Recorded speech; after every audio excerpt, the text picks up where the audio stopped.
Je vais vous présenter, monsieur. Oui. Donc Jean-Paul Scott, vous êtes agrégé d'histoire, professeur au lycée Claude Monet à Paris, puis au lycée Lacanal à Sceaux. Et parmi vos publications, je retiens celle-là, au Seuil, en 2005. L'État chez lui, l'Église chez elle. Comme ça, c'est clair. Je vous passe la parole, monsieur. Merci. Mesdames, Messieurs, chers amis, je ne vous apprendrai pas grand-chose ce matin. Mais je voudrais simplement rappeler comment ont été conçus, comment ont été attaqués et comment ont résisté quelques-uns des principaux articles de la loi de 1905 qui sont au fondement de la laïcité républicaine. Je voudrais m'interroger, si vous voulez, comme le faisait il y a 120 ans Jean Jaurès, en disant que la proposition de loi pour la séparation des églises et de l'État était déjà le terme logique de l'œuvre de laïcité. Et cela était un paradoxe, parce que le terme laïcité n'apparaît pas, comme vous le savez, dans le corps de la loi. Petite parenthèse, rarement nous avons vu dans l'histoire une loi d'initiative parlementaire soutenue par un immense mouvement populaire, animé par aussi bien les libres penseurs, les loges maçonniques, les associations laïques et tous les partis de gauche. C'est un exemple à retenir pour aujourd'hui. Les deux premiers articles de la loi ont été titrés « Principes ». C'est exceptionnel. Expliquons. Eh bien, les 33 députés de la commission parlementaire qui, pendant 18 mois, ont analysé et préparé la proposition de loi, en ont voulu ainsi. Pourquoi? Entre autres, pour que, je cite, les législateurs et les magistrats s'y réfèrent toujours à l'avenir. Et voilà pourquoi, donc, en dépit de ces attaques multiples, venues de toutes les églises, venues de certains milieux universitaires, venues de tous les partis de droite et d'extrême droite, les principales lois en particulier, les principaux titres et les principaux articles de cette loi ont résisté et n'ont pas été modifiés. Exemple, l'article 1er. L'article 1er renforce la Déclaration des droits de l'homme et du citoyen. Il suffit de lire les textes de la commission parlementaire pour découvrir que lors de la délibération sur cet article, le président Ferdinand Buisson, que je ne présenterai pas, refusa la proposition faite par le rapporteur Aristide Briand. Je cite Briand. Il voulait écrire « La République assure la liberté de conscience et la libre expression des opinions religieuses ou autres ». Refus du président Buisson qui exige que la phrase « La République assure la liberté de conscience » soit séparée du reste et fermée par un point. Je cite ces arguments. Ouvrez les guillemets. La Déclaration des droits de l'homme dit seulement « Nul ne doit être inquiété pour ses opinions religieuses ». Il continue. L'égalité des croyances n'est pas non plus proclamée. Fermez les guillemets. Cela veut dire que pour Buisson, il fallait mieux qu'en 1789 proclamer que la liberté de conscience absolue soit un principe nouveau. C'est sa formule. Un principe nouveau car la liberté de conscience est la première des libertés dont découle aussi bien la liberté de pensée, de religion que d'expression.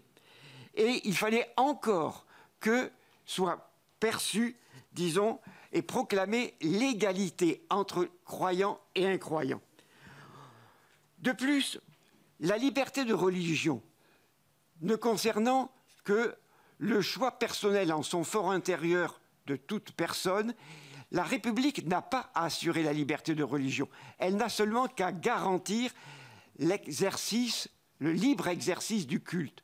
Le culte, c'est-à-dire l'expression collective et publique d'un choix, d'une liberté privée. Et cela dans le respect, bien sûr, de l'ordre public défini par la loi. Voilà pourquoi, disons, la formule proposée pour l'article 1er a été la suivante. La République assure la liberté de conscience, point. Elle garantit le libre exercice des cultes sous les seules restrictions édictées ci-après dans l'intérêt de l'ordre public. Et cet article, discuté à l'Assemblée lors des grands 3 mois de débat, a été adopté, je tiens à vous le faire remarquer, par 489 députés contre 32. Le principe n'a jamais été remis en cause. Néanmoins, ce que l'on ne sait pas, c'est que dès 1945, un certain nombre de protestants, dont, aussi curieux que ça puisse paraître, le conseiller de Aristide Briand, le protestant Louis Méjean, ont demandé la réécriture des articles 1 et 19 de la loi, estimant qu'il fallait critiquer la notion d'exercice exclusif du culte parce qu'il fallait prendre en compte dans l'activité cultuelle toutes les activités autres des fidèles et des églises. Il fallait prendre en compte aussi bien les activités de bienfaisance que d'enseignement. La Fédération protestante de France a ainsi demandé à l'État, dès 1960, de reconnaître la liberté de toutes les églises, ou les libertés des églises, et donc à prôner une laïcité ouverte. Dès 1982, la Fédération protestante de France a demandé à l'État de mieux répondre aux aspirations, je cite, des nouvelles minorités culturelles et religieuses afin de les intégrer dans une société de plus en plus culturelle.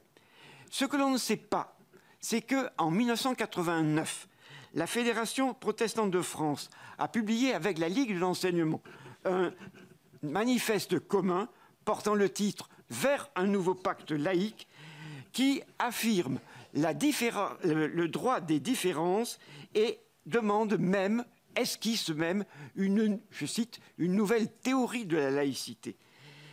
Dans le rapport remis au Premier ministre en décembre 2021, le président de la Fédération protestante de France a demandé à ce que, disons, les églises doivent trouver toute leur place dans la société civile entre l'État et les citoyens, car elles ont vocation et expérience à participer à toutes les dimensions de la vie sociale. Le rapport porte le titre « Culte, équité, laïcité ». Équité et non pas égalité. Je ne fais pas de commentaires philosophiques. Donc, voyez-vous, ainsi est remis en cause la conception de la séparation qu'avait formulée Ferdinand Buisson, à savoir, je cite, « La laïcité intégrale consiste à séparer les églises de l'État, non pas sous la forme d'un partage d'attributions entre deux puissances traitant d'égal à égal, mais en garantissant aux formations religieuses les mêmes libertés qu'à toutes les autres opinions. » L'article 2, lui, a carrément été contourné car jugé contradictoire. L'article dit « La République ne reconnaît, ne salarie ni ne subventionne aucun culte ». Cette triple négation signifie, on l'a oublié, la fin du régime concordataire en France. Des 4 cultes reconnus, mais c'est aussi, on l'oublie, la confirmation de l'égalité et de la liberté de toutes les confessions, anciennes comme nouvelles. C'est la confirmation, disons, que les églises ne sont plus des institutions de droit public, que les membres du clergé ne sont plus des quasi-fonctionnaires reconnus, mais payés et contrôlés par l'État. Ça veut dire que tous les budgets doivent être, des cultes doivent être supprimés et que les confessions n'ont qu'à vivre, disons, des subventions de leurs fidèles. Une seule exception a été introduite dans cette loi, à savoir, dans cet article, à savoir, l'État doit financer les dépenses d'aumônerie afin d'assurer le libre exercice des cultes dans les établissements publics tels que lycées, collèges, hospices, asile et prison. C'est-à-dire que la République assure la liberté de conscience et garantit la liberté de culte aux fidèles qui, étant privés de liberté de mouvement, ne peuvent pleinement, directement satisfaire leur volonté. Il n'y a là rien de contradictoire. Mais sachez qu'en 2006, le ministre Nicolas Sarkozy a tenté de faire abandonner cet article sous prétexte de contradiction interne à cet article et il a demandé de moderniser la loi de 1905 en permettant le financement public de construction de lieux de culte et aussi de financement de toutes les activités cultuelles et culturelles. La confusion est classique. Il y avait pire, en fait, car vous le savez, dès 1958, l'Église catholique a su faire reconnaître et contourner l'article 2 au nom de la liberté d'enseignement hérité de la loi Fallou de 1850 et au nom du caractère propre de ces établissements. C'est-à-dire que ainsi a pu être détourné l'article 2 par la loi Debré de 1959 qui permet le financement, comme vous le savez, des établissements sous contrat, des privés sous contrat, mais aussi la création d'aumôneries, y compris dans les établissements publics qui n'ont pas d'internat. Plus grave encore, vous le savez, l'État reconnaît aujourd'hui le secrétariat général de l'enseignement catholique qui supervise et gère l'ensemble des établissements privés sous contrat, en contradiction non seulement avec l'article 2 de la loi de 1905, mais aussi en contradiction avec la loi Debré de 1959.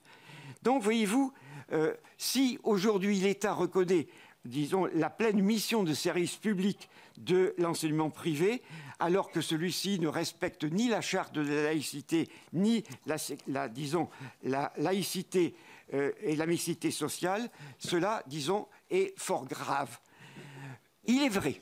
Je vous invite à aller vers votre conclusion maintenant. Je ne vais pas à ma conclusion, je regrette parce que les choses sont trop graves. Je vous rappelle que nous sommes... Oui. Je m'excuse de cette répartie, mais je signale que l'Église catholique et Vatican est devenu depuis 1958 le champion de la laïcité ou de la laïcité positive. Et on pourrait en faire la démonstration. Quant à l'article 4, vous le savez, c'est l'article qui a, disons, permis l'organisation propre des églises. Je ne vais pas revenir sur l'amendement proposé par Jaurès, Briand et la Commission qui permet, disons, à cet article 4 de faire en sorte que les associations cultuelles se conforment aux règles d'organisation générale du culte qu'elles se proposent d'assurer. Eh bien, je ne vais pas revenir sur le conflit avec Clémenceau et un certain nombre de libres penseurs, mais... Je crois qu'il va vraiment falloir conclure, s'il vous plaît. Je ne voudrais pas avoir à faire la police toute la matinée, c'est pas très agréable pour tout le monde. Je conclurai en disant, hein, de toute manière, vous trouverez mon texte par écrit, mais je conclurai en disant que aujourd'hui, les principes mêmes, hein, de la loi de 1905 et de la laïcité républicaine sont attaqués, disons, par des anti-laïcs avérés. Je pense à toutes les formes d'intégrisme ou même simplement de religion qui réclament de retrouver une utilité sociale et un dialogue permanent avec les États, mais aussi par des anti-laïcs, par des faux amis qui prétendent moderniser la laïcité en lui ajoutant de multiples adjectifs. On pourrait justifier tous ces adjectifs. Mais il faut que nous nous rendions compte aujourd'hui que si on veut défendre et créer un mouvement de, disons, modernisation, si on veut, disons, créer un mouvement rassemblant toutes les forces laïques authentiques, il faut s'appuyer sur une meilleure connaissance des principes de la laïcité républicaine et aussi faire la critique précise de toutes les formes d'instrumentalisation politique de la laïcité, car la laïcité n'a jamais été une porte ouverte au racisme et à la xénophobie.